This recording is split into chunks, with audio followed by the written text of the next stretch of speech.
Welcome to A Course in Miracles, Living the Love, Walking the Talk with Reverend Jennifer Hadley. Bonjour, bonjour. I am thrilled to be coming to you from Vermont, the backwoods of Lincoln, Vermont, on the edge of the National Forest here in the Green Mountains. And it's going to be the last time I'm here for a while. I am heading to Satnam Fest tomorrow in the Berkshires of Western, in Massachusetts, Lenox, Massachusetts. And I'm going to go to the Satnam Fest, which is a big Kundalini Yoga festival. Be attending with a bunch of friends. We're going to get our Kundalini Yoga on. And that'll be wonderful. If you're there, look for me. Come say hi. Give me a hug. And today I'm excited. I have some wonderful guests, and I'm going to tell you about them and introduce you in just a moment. But let's start, as we always do, with a blessing. So I invite you to place your hand on your heart as we take a breath of gratitude together.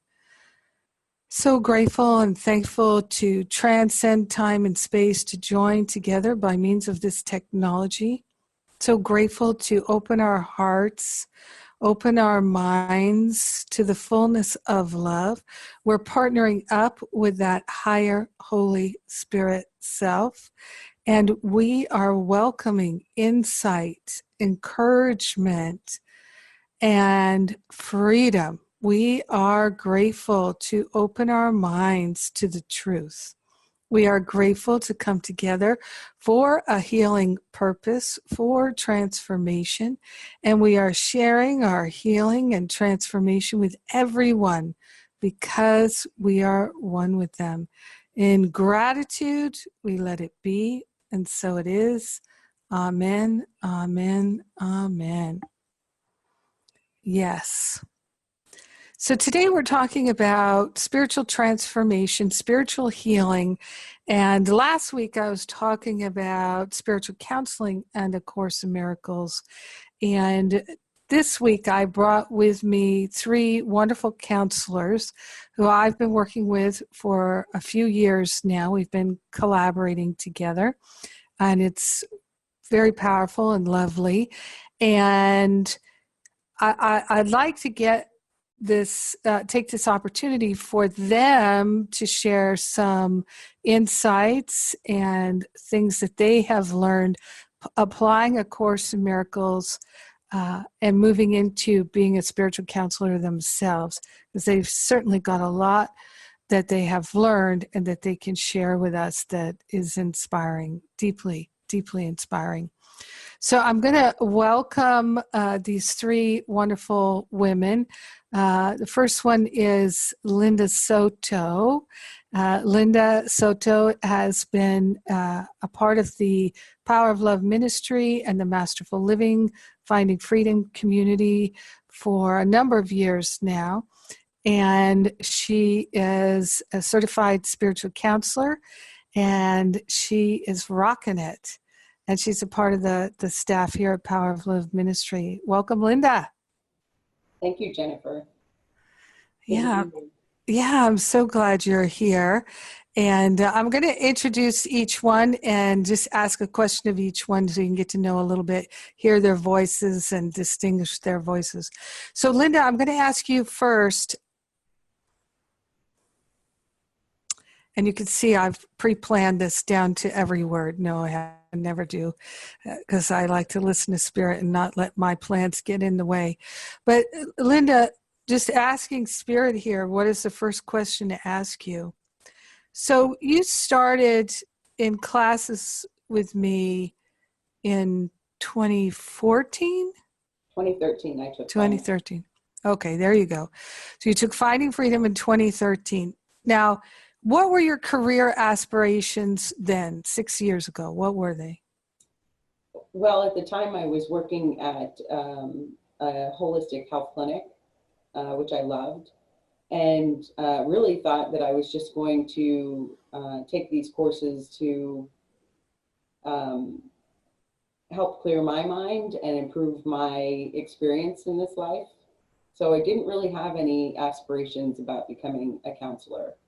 although I've had many people tell me that, I gave really good advice, and a lot of people would come to me for asking questions and stuff. But I took Master for Living then in 2014, and about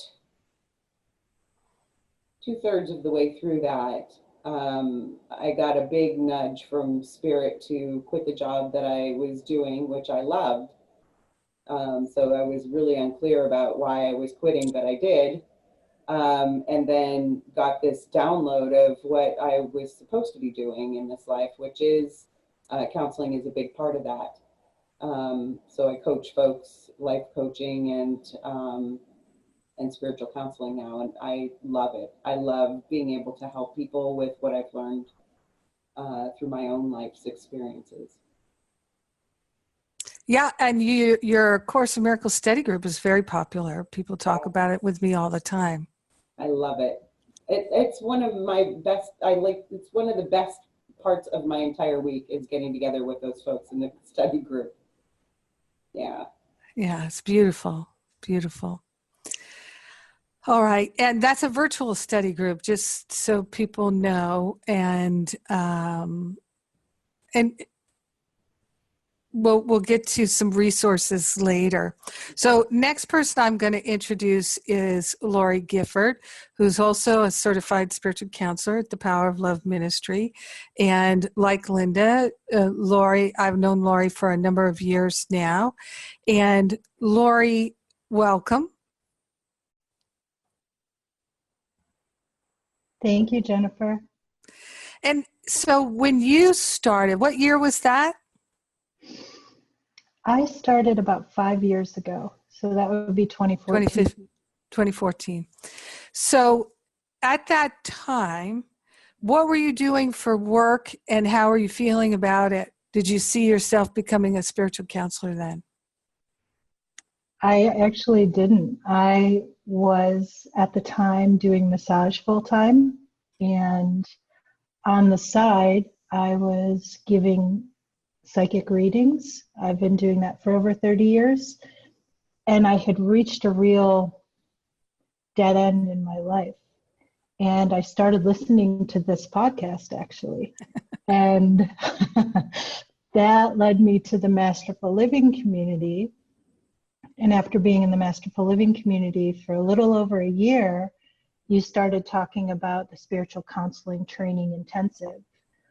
And at the time, I thought that would be a fun week to go to, but I don't have the money. I don't know if I'm meant to go. I can't get the time off work. And next week when I listened to the podcast, you said, guess what? I'm going to be doing it in Boone, North Carolina, which was 5 hours away from my home. So I took that as a sign. And I asked my boss, and she said, go, which was kind of unheard of. And I went for the week. And at the end of the week, you offered the opportunity to take the certification. And I got this giant yes. And again,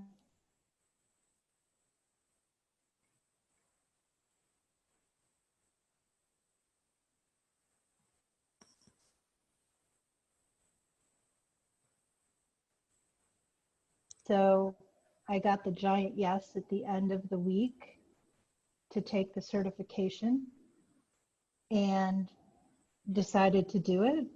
And within 8 months, I had it completely paid off. Spirit supplied the abundance. My clients started increasing. And now I have transitioned out of massage, which was my dream, to transition out of that and to do more psychic readings. And now I'm full-time doing that and also doing the spiritual counseling, which I love. It changed my life. Beautiful. And has your intuition increased? Yes. And I didn't even think that was possible. Yes. Wow. That's cool. Very cool. Well, thank you for that, Lori. I appreciate that. I'm going to interject here before I invite Angela in I've got my Course in Miracles manual for teachers here. And in chapter 1 of the manual for teachers, who are God's teachers? That's the name of chapter 1. It says, a teacher of God is anyone who chooses to be one. His qualifications consist solely in this: somehow, somewhere, he has made a deliberate choice in which he did not see his interests apart from someone else's. So sometimes we think this idea of, who am I? Who am I to be a spiritual counselor? Who am I to be a teacher of God? Who am I? Well, as I talked about last week, our pupils are assigned to us. So we don't even have to think about that. We really, really don't. And we can just answer the call. We've all gotten the call, and Spirit will arrange for us the perfect place for us to shine our gifts and talents.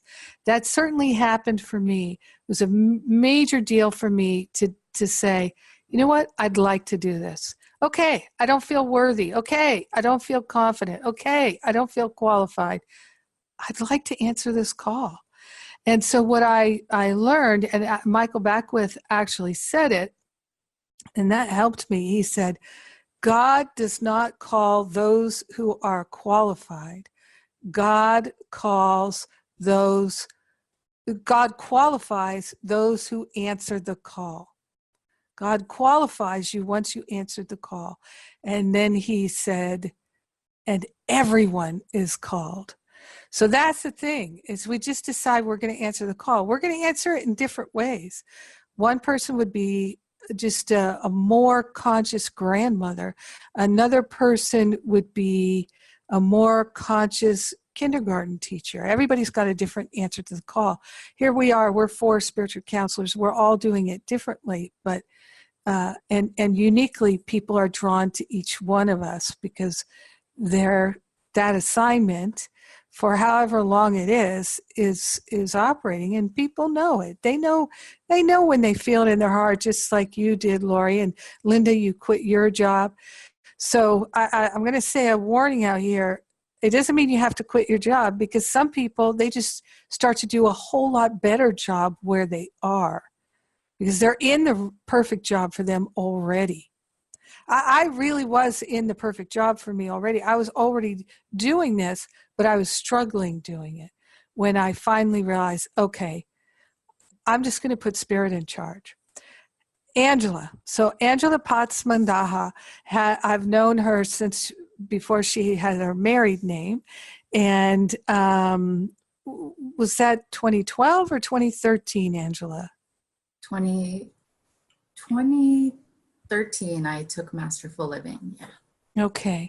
And so when you first took Masterful Living, you were living in Africa, and a very different life than you have now, because now you're married, you have a child, and so your life has really changed. And you were teaching then, and now you're spiritual counseling and you're spiritual teaching and yoga. You've become a yoga teacher also in the time that I've known you. So when you first started Masterful Living, did you have any thoughts about becoming a spiritual counselor or teaching spiritual classes? There's your daughter, Justine. Justine, making an entrance. Yeah. I don't think I knew about spiritual counseling when I first joined. I think I may have visualized myself as a life coach as a dream job, and been more like, let's say, goal-focused or achievement-driven. That's kind of where I also evolved from. And the kind of funny story for me was I stayed in education, and I was an English teacher, and so I was training students to be ready for college. So international students to be college ready. And I would find a way to make my class about life and about their feelings and about, so I was kind of like quasi sneaking it in because I loved to meet people at that place. So, and then the cool thing for me was once I started feeling like I was growing out of my position actually and feeling ready and called to spiritual counseling, I was dreading my work. I was feeling really bored, and I felt guilty about that. And I remember using one of your tools, Jennifer, when I was really feeling funky. I would do the deep desire of my heart. So I'd write a full page of the deep desire of my heart. What is it I'd like in my career experience? So I would just rev it up, and I'd write a bunch of them, and then I'd get back to my work. So it kind of gave me the ability to get through my day. Would be, I'm going to create something better. I can do it. I have the tools now. And then what happened was the business I worked for announced they were closing down. And that was in, let's say it was in April. And then that same May, I went to the spiritual counseling. It was like my big yes. It was like, look, you don't even have to quit your job. Well, not like we'll close the business down, but that's exactly what happened. And then the pathway was wide open, and I felt a huge yes. And I felt it was the tipping point of my whole shift of my career. But it's such a fun story, because I thought, oh dear, my coworkers were distraught. And I was like secretly like, yes, it's happening, so I kept that contained. But that's kind of, eventually that's what ended up happening. That's what happened for me. Yeah, beautiful, beautiful. So I can say, and I may have mentioned it somewhere in the 400 some episodes we've done so far of the podcast, that I used to feel, how am I ever going to do this? I had such a big vision that I'd gotten from Spirit of this ministry and the many spiritual teachers and counselors who would be a part of it. And I used to sometimes feel so overwhelmed with trying to figure out how to do everything by myself, send emails, fix web pages, do the classes, do tech support, all these different aspects. It was completely overwhelming to me. And then I realized, of course, the error of my ways was that I didn't put Spirit really in charge. So I got the vision from Spirit, but I was still managing and coping with the details.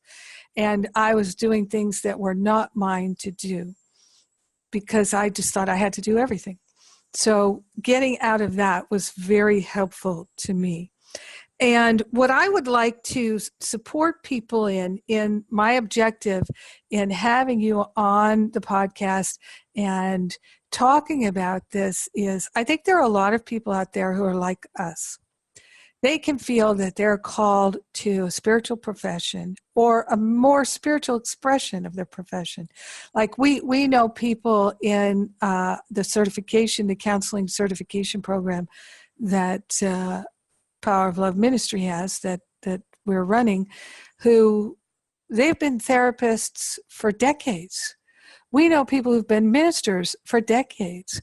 We've got people who are highly skilled, highly talented professionals, and still they felt called to do this spiritual counseling work to deepen their skills, to open their mind and their heart.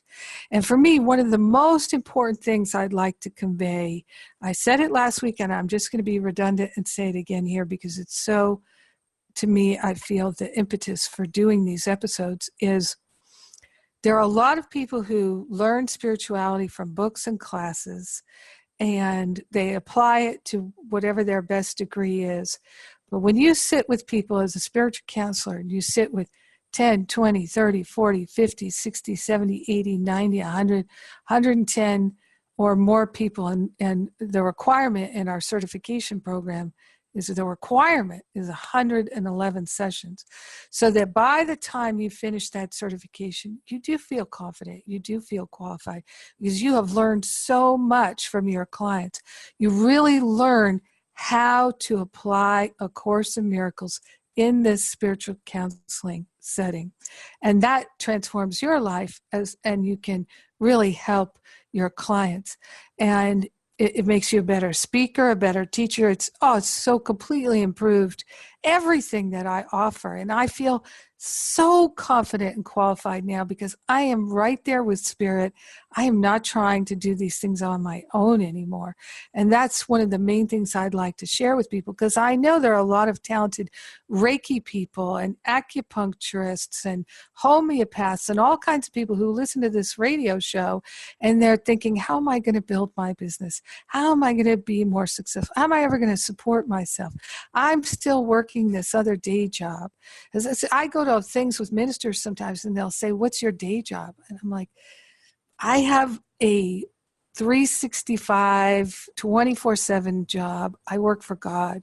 It's 100% of the time. And sometimes I'm doing admin for the ministry. Sometimes I'm writing for the ministry. Sometimes I'm teaching for the ministry, counseling. I'm doing all these different things. But I have one job. I work for God Incorporated. And that's what I wish for the people who feel called for that. So what I would like to do is see if we can give people some tips about how to hold this spiritual career in their mind so that they can have the courage to answer the call that they are feeling. So we have just a couple minutes here before the break. How did you know you were really feeling called and it wasn't a fantasy? Who can answer that question? How did you know you were really being called and it wasn't just a fantasy? Linda. So I knew I was being called because kind of like Angela, not that the company closed down, but the person that I was working for stopped paying me. Right. And twice, it happened twice in 1 year. And the first time I just prayed for her to catch up on paying me so that I could stay working there. Because like I said, I love that job. But the second time it happened, I'm like, okay, I don't want to wait for a Mack truck to hit me before I get this message. I'm supposed to stop working here. But at that time, I still had no idea that that's what I was called to do until I put my 2-week notice in and I put my resume together, not having any clue what I was going to do next. And then it was just like in meditation, I just got this stream of, here's the tools that you've been using to deal with your life. You need to teach people these tools.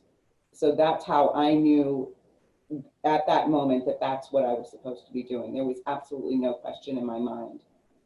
Now, did that prospect frighten you? Oh, yes. Scared the bejesus out of me. Absolutely. And why? Why was it frightening to you? Well, because I did not have any kind of training as a counselor. I just knew what I knew from my own spiritual studies and just from being kind of intuitive in my life and talking to people. And like I said, people used to come to me for advice. And I felt like, my life, there were so many things that were so messed up in my life that how could I possibly be a counselor to others? So yeah, that's really what it was all about. I just didn't feel qualified to do it. All right, I'm going to ask you when we come back from the break, how did that shift and change for each and every one of you? So as we're going to a break, I just like to say, if you feel qualified, if you don't feel qualified, Spirit will qualify you. This I know. I'm Jennifer Hadley. You're listening to A Course in Miracles on Unity Online Radio. We're living the love, we're walking the talk, and we'll be right back. All right, we're back, and we're talking about making a transition into a spiritual career and really saying yes to answering the call to be a teacher of God. And my guests today are Angela Potts-Mandaha, Linda Soto, and Lori Gifford, three beautiful people that I have the privilege of working with in the Power of Love ministry. They're all certified counselors through my counseling program. And it's their call and my own experience of stumbling and feeling like it was so difficult to feel confident and qualified. This is what Spirit showed me. Why don't you help other people do what you've done? Because you can make it so much easier for them. And so there are a lot of requirements to the program. It's not a walk in the park. It's not just taking a lot of tests and answering, memorizing. There's none of that. It's really, you have to do the deep inner work in this course. You really do. Otherwise, you cannot effectively counsel people in A Course in Miracles. So all three of you have shared that when you began this, you didn't feel confident. You felt frightened. You felt that you were like not prepared. And so you decided to go on this journey and to prepare yourself. And what are some of the ways that when you first started counseling, because I do as part of the requirement process, you have to do 111 sessions. So as you started meeting that requirement, first started sitting with clients, I know I used to feel, I talked about it last week, I used to be sitting there going, help me, Jesus, help me, Jesus, help me, Jesus. So how did you make that transition in your mind, in your heart, to authentically now you feel qualified? Any thoughts about that? Lori? Yes. I had come from such a strong background of advising and fixing people that after I had a session with them, whether it was massage or whether it was giving a reading or whether it was life coaching, because I did life coaching, I would feel exhausted and I would feel tired. And as it ties into A Course, I was judging them. That's why I was trying to fix them. That's why I was trying to advise them. And what I learned through getting certified through the Power of Love Ministry and mentoring with you, Jennifer, was that it's not about that. It's about truly, deeply listening and getting to view and have that experience of loving our brother and our sister, loving that Christ light in the person that's sitting across from us. And we didn't need to do anything. And as soon as I got that, I was like, yes, oh my gosh, I can relax into this. And I love doing this. I'm so glad to hear you say that. Yeah, we have to get out of our heads and into our hearts. And most of us, our life training does not teach us how to do that. If only it did. Yeah. What about you, Angela? What was your journey like? Did you feel afraid, and how did you deal with that fear? As I described, it was kind of an exciting entry point. Like I felt really propelled. So I went with it. There was momentum. It felt momentous. It felt positive. It felt joyful. So I was following that. And I would have to say that once I did the training and then began doing the sessions, things did show up, like people not wishing to provide a donation or people really not upholding their end of the agreement. So me then coming to that point of like, oh dear, here's my dysfunction. I don't know how to do this. And then having some nervous points where it felt like my dysfunction was showing up in my clients. And what helped me was I was having a lot of the practice sessions we got to do with each other.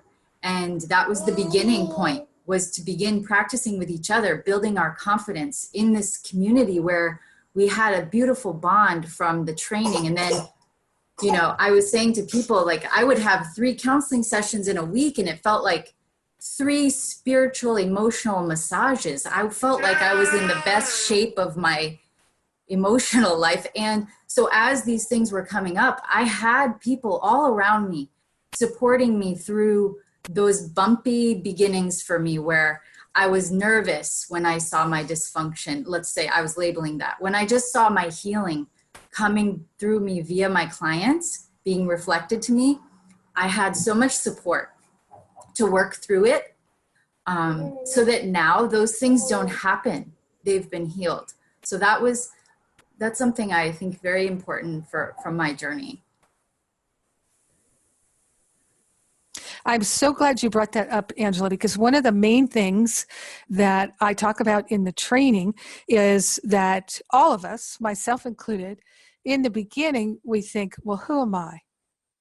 Who am I to be advising people on relationship when I still have relationship issues?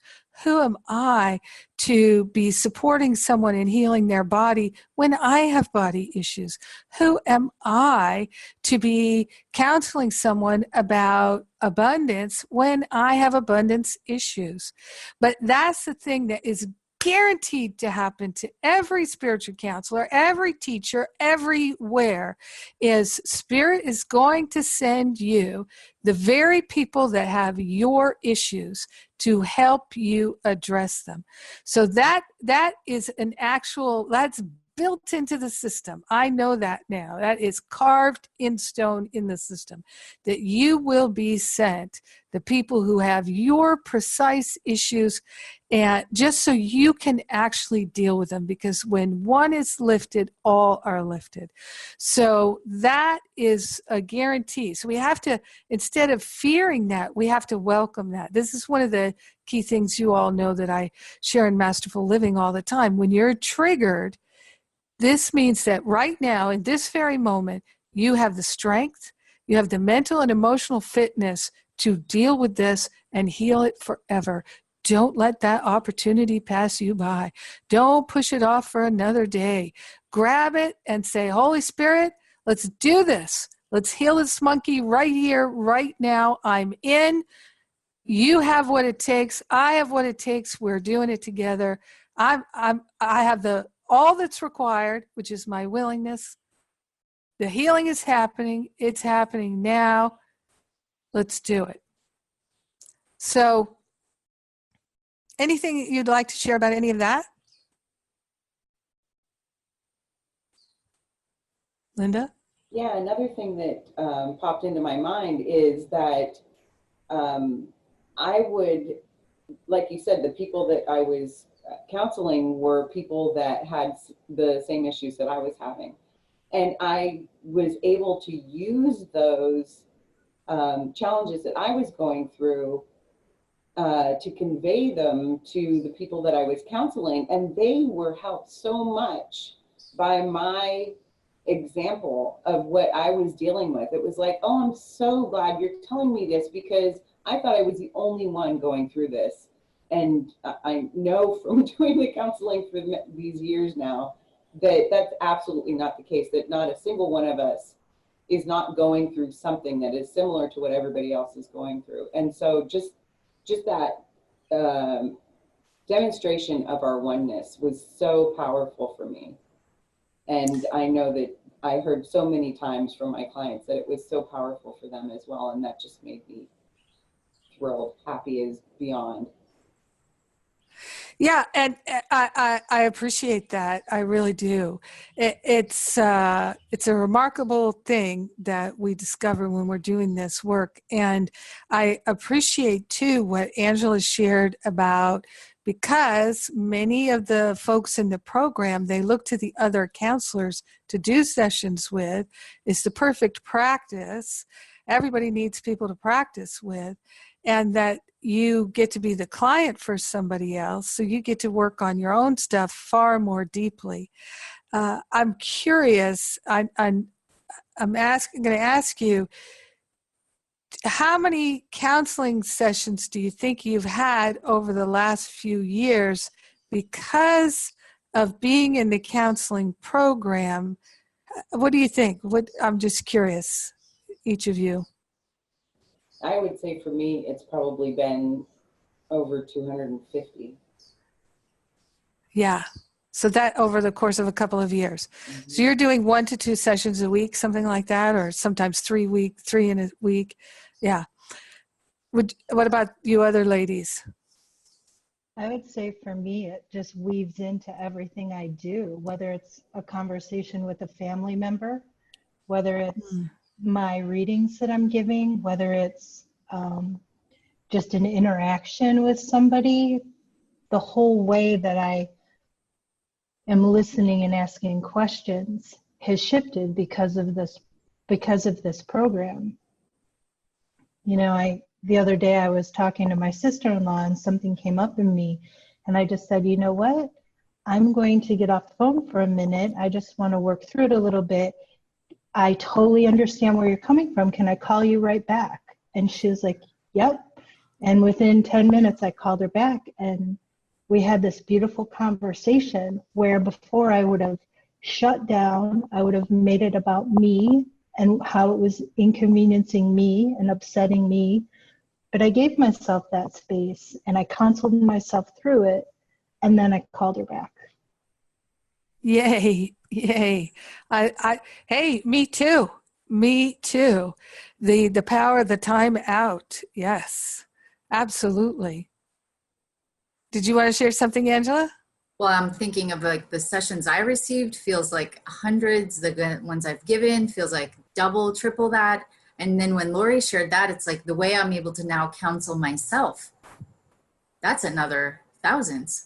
That's all the time. So yeah, definitely I would say, I was thinking that when you go toward this, you are ramping up your healing. You are doing lightning speed, fast track. It's for me, it's been so powerful. That's it. Me too. So for me, when I started sitting with clients, I did not feel confident or qualified, but I was very, very willing. And I had a desire to practice being non-judgmental and having compassion, true compassion. I really knew that to heal my mind, I needed to see everybody in my life as perfect.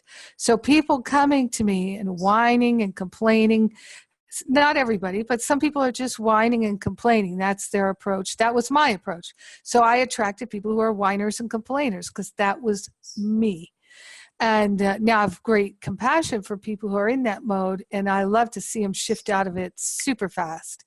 And they can. And partly why they can is because we know they can. And so we're not holding that they have a real problem or a big problem. We know that there's just the infinite power of love helping them. And so there's no opposition, really, except in their own thoughts, and those can dissolve in a moment. So being able to have that awareness and apply it, it's in the practical application of it that our minds are healed. Course in Miracles is so clear about how our brothers and sisters are our salvation. And I have seen that as a counselor, truly. Because counseling people who were deep in the muck and the mire of their own thinking, it absolutely, there were many times I would be finished with a session and I would fall to my knees and weep, just literally just sob, so grateful that I could be there for somebody else and not judge them, that I could just, in their dark nights of the soul, I could sit with them and just hold them and know the truth that they were traveling right through that dark night. It was ending. It was not going to last. And that healed my own heart and mind about what was possible for me. There's no question of that. I have lived this teaching in A Course in Miracles, and that's the only way to know that it's true, is to actually live it. And so I really appreciate that what you're saying is part of this program, having the hundreds of sessions, 111 required, you're doing 2 or 3 times that with your classmates. So people think that, oh, this is going to take a lot of time. And there's no question that it is an investment of time and energy. But you get to save time. I would love if you could share, how have you been saving time? How do you see yourself saving time practically in your life?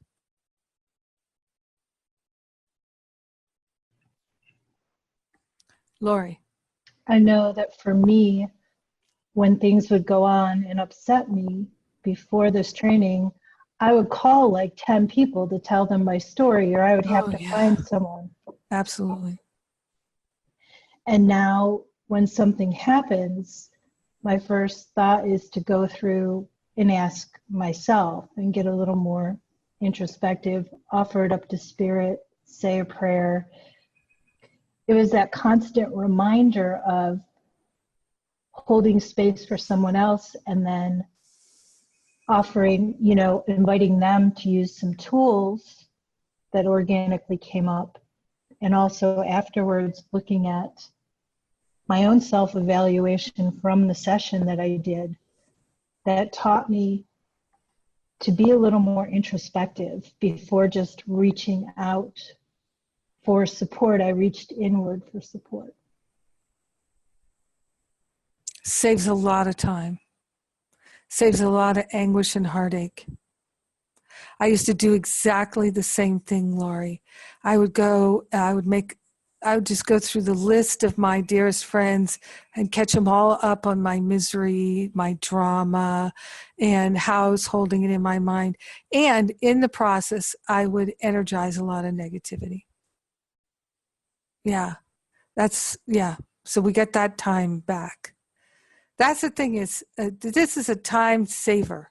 Spiritual practice is always a time saver.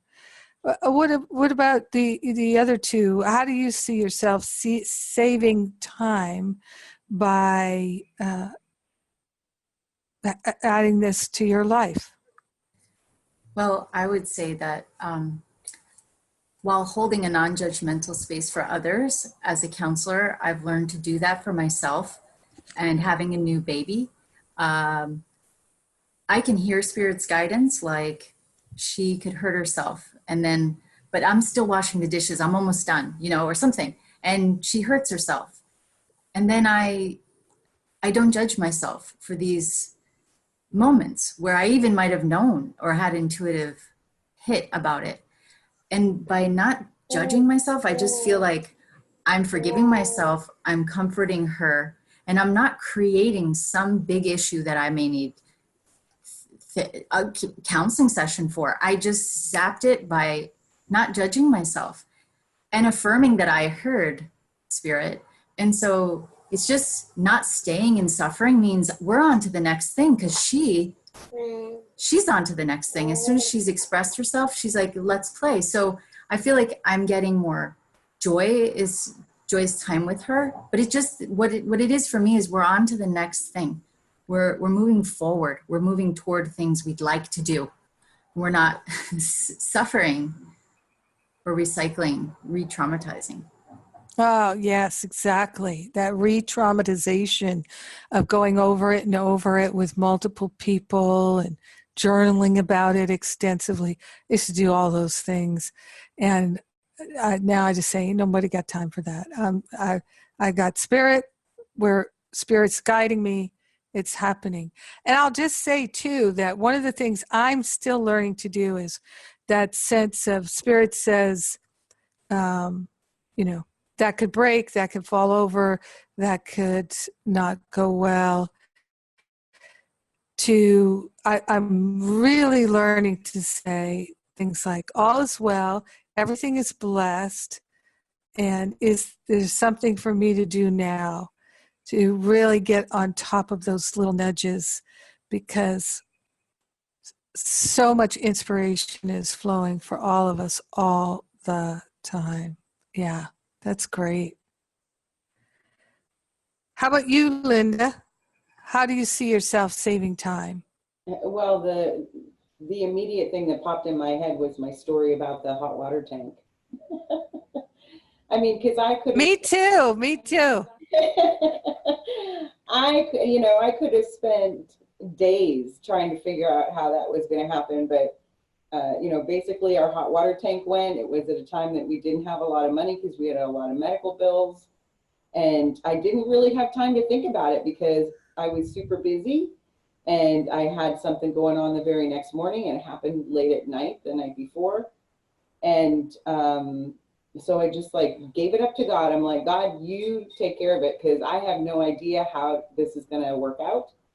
And I was trying to figure out our finances to see if we could get a loan for the hot water tank. And a friend calls me and says, what are you doing? And I'm explaining it to her. And she says, well, you know what? I bought a hot water tank about 3 or 4 months ago, and a friend of mine was going to put it in, but he couldn't get to it for a couple months. And then we realized it was the wrong kind of hot water tank. And so I have this brand new hot water tank sitting on my porch. I'm just going to call him up and have him deliver it to your house. And I'm not going to charge you anything for it. So, I mean, that saved me time and money. That was just, I would never have been able to figure that one out. Never. Spirit took And it. didn't the guy install it for you too? Yeah, for free. For free. Yeah. He drove almost 2 hours back and forth to my house to install it for free. Amazing. That's it. People often think, oh, spiritual practice, I don't have time. You don't have, I can't think of how to say it. You have to make time for it, because otherwise that same time that you would take to say that prayer, to have that counseling session, you're going to invest 100 times that much time and energy and money, or the equivalents, in managing and coping with the beliefs that created the issue in the first place. So that's why I'm such a proponent of, let's heal it now. Let's now. Now is the time. Now is our time. So believe it or not, we're coming to the end of our time, speaking of time here. And do you have something else that you feel would really be encouraging to someone who is feeling unqualified, uncertain, but they're feeling the call, they're feeling the nudge? What meaningful thing happened for you that maybe you could share with them to help them have the courage to just say yes? Like Linda, you quit your job. And you Spirit gave you a really good reason to quit your job. You know, you're not getting paid multiple times. Well, okay, enough of that. If I'm not going to get paid, I'm not going to work. That's understandable. Still, you could have hung in there for another 6 months, another year, having the same kind of experience. So not that it has to come from that experience, but what kinds of things would you share? Last little bits here. Well, I would say, first of all, I had to completely get rid of how I thought it was going to happen, because I quit my job. I started my own business in January, and 4 months later, my father passed away, and I ended up being primary caregiver for my mother. So it was like, really?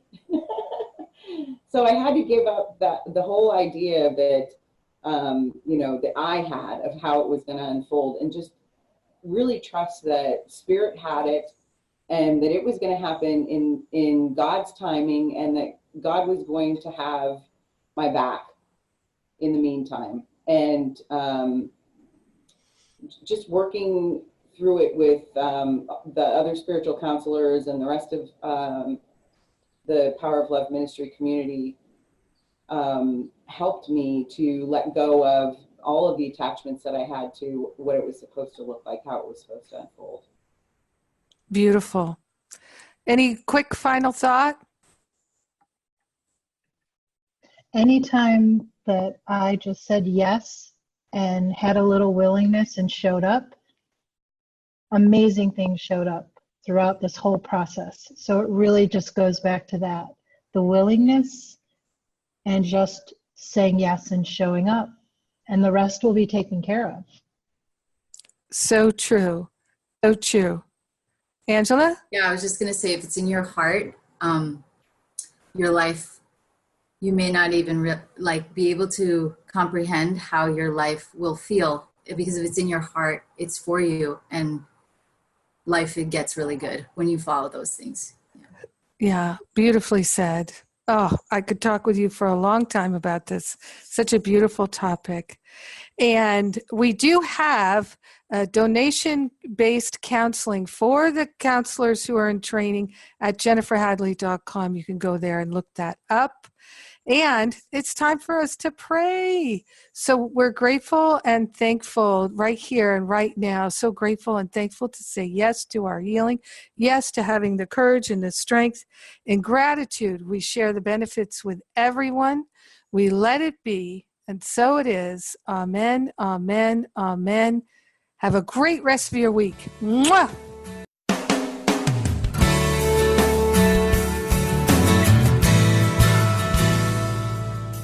Thank you for tuning in to A Course in Miracles, Living the Love, Walking the Talk, with Reverend Jennifer Hadley.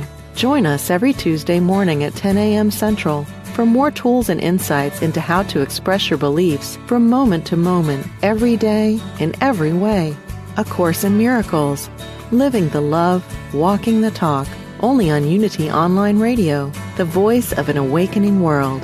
This program is brought to you in part by JenniferHadley.com, a global resource providing tools, insight, and support for those seeking to live A Course in Miracles every day in every way.